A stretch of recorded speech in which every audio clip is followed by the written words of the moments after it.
আপনি কি কখনো ভেবেছেন হাত পা বাঁধা অবস্থায় পানিতে বেঁচে থাকা সম্ভব? পৃথিবীতে বেঁচে থাকতে হলে আমাদের দৈনন্দিন জীবনে নানান চ্যালেঞ্জ গ্রহণ করতে হয়। আজকে আমি আপনাকে দেখাতে চলেছি কিভাবে এই পরিস্থিতিতে বেঁচে থেকে ফিরে আসা যায়। আজ আপনি এমন কিছু দেখতে চলেছেন যা এর আগে কেউ দেখায়নি। নৌকাডুবি, দুর্ঘটনা কিংবা হাত পা বাঁধা অবস্থায় পানিতে পড়ে যাওয়া কোনো দুর্ঘটনাই আমাদের কাম্য নয়। আমি মাহাদি হাসান আপনাকে দেখিয়ে দেব কিভাবে এই চরম পরিস্থিতিতেও টিকে থাকা সম্ভব।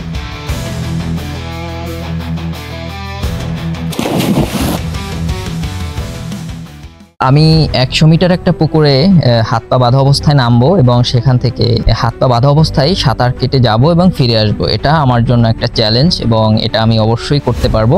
আমার জানা মতে আমি সোশ্যাল মিডিয়ায় অনলাইন প্ল্যাটফর্মে এর আগে কোনো এই ধরনের ভিডিও দেখিনি, তাই আমি চিন্তা করলাম এটা আমি করব এবং এটা 2016 সাল থেকে আমি এটা প্র্যাকটিস করে আসছি।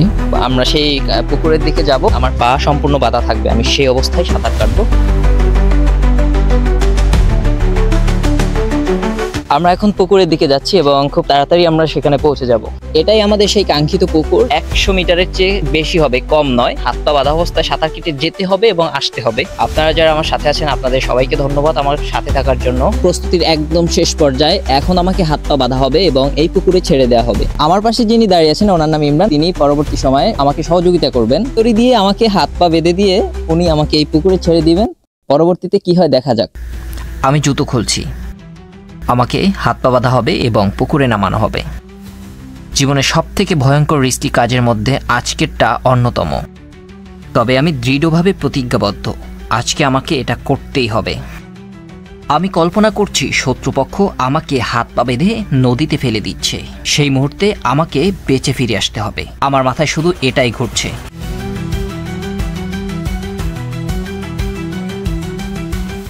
আমি রেডি এখন। আমার মনে হয় আমি প্রতিকূলতাকে জয় করতে এসেছি। শত্রুপক্ষের সব আয়োজন যখন সম্পন্ন, তখন হঠাৎ একটা মুহূর্তে আমাকে ফেলে দেয়া হয়।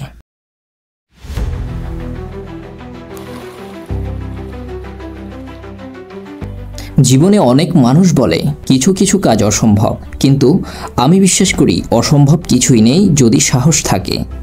আজ আমি হাত পা বেঁধে পানিতে নেমেছি, নিজেকে প্রমাণ করার জন্য, ভয়কে জয় করার জন্য। যদি হেল্পের দরকার হয় আমি এটা পারবো। প্রত্যেকটা মুহূর্ত আমার জন্য কঠিন ছিল। সবথেকে বড় কথা, আমি জানি যে হাল ছেড়ে দেওয়া কোনো বিকল্প নয়। আমরা অনেক সময় ভয়কে এত বড় করে দেখি যে সেটাই আমাদের থামিয়ে দেয়, কিন্তু আমি জানতাম আমি যদি থেমে যাই আমি হেরে যাব।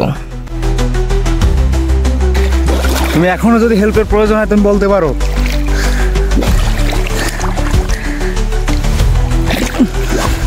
তোমার কি কোনো সাহায্যের প্রয়োজন আছে? I need not any help. এই ভিডিওতে আমার নিরাপত্তার জন্য যিনি ছিলেন তিনি বারবার বলছিলেন থেমে যাও, তুমি পারবে না। কিন্তু আমি প্রতিবারই বলছিলাম না, আমাকে এটা করতেই হবে। কারণ আমি বিশ্বাস করি সাহসীরা জন্ম নিয়ে আসে না, তারা নিজেরাই তৈরি হয়। তো আমাকে তাদের পথেই হাঁটতে হবে।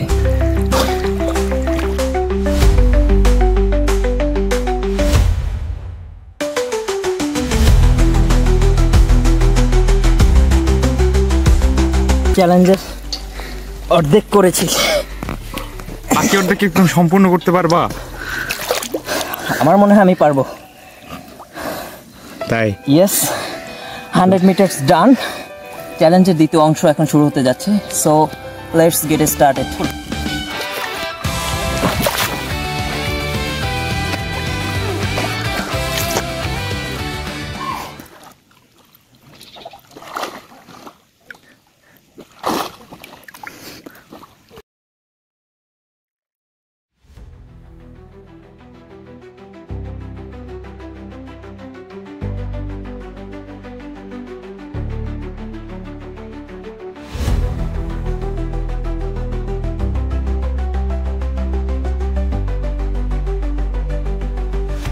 বলতে পারো, এখনো বলতে পারো, সময় আছে।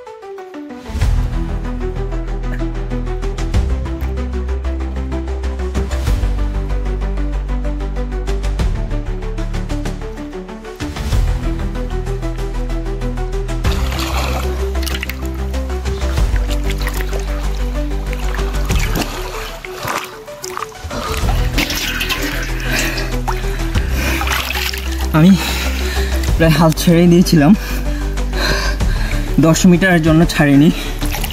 অ্যান্ড সেকেন্ড, আমার দ্বিতীয় অংশে খুব কষ্ট হয়েছে এবং সবথেকে মজার বিষয় আমি এটা পেরেছি।